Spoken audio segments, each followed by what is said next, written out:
a number typed, a mountain hit. This is the case of Air Inter Flight 148 on the 20th of January, 1992, at Mont Sainte-Odile. The story of how the number 33 came to mean two completely different things, and 87 people died in the gap. What happened? A late runway change forced a switch to a non-precision approach, spiking the crew's workload during descent preparation. They entered 33, intending a 3.3-degree flight path angle.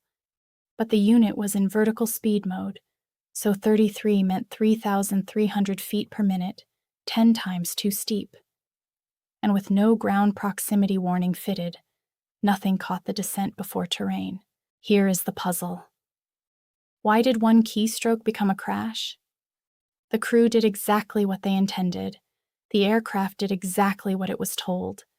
The failure lived in a display that made two very different modes look almost identical. Level 1. The design.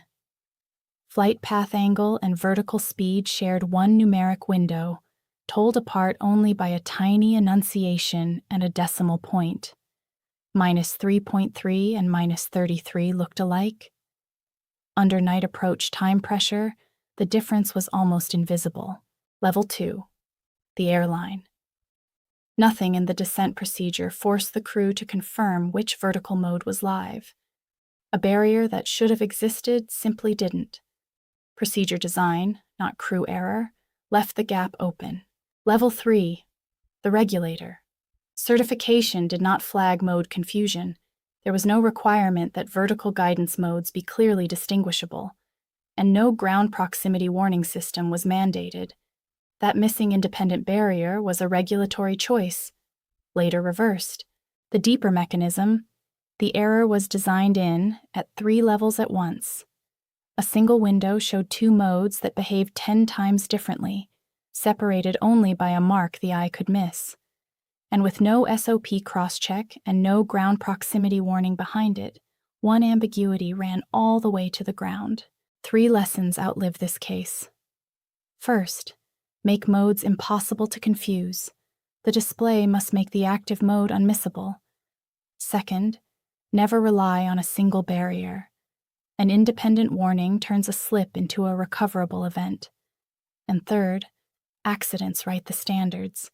Air Inter 148 fed directly into CS 25.1302, the clearest line from one crash to one human factors rule. This is one case, and the book is full of them. Air Inter 148 Anchors. Chapter 1. Foundations of Aviation Human Factors, where it shows human factors as a systems discipline. Read it in full in Aviation Human Factors by Ziakkas and Pechlivanis, CRC Press, 2026.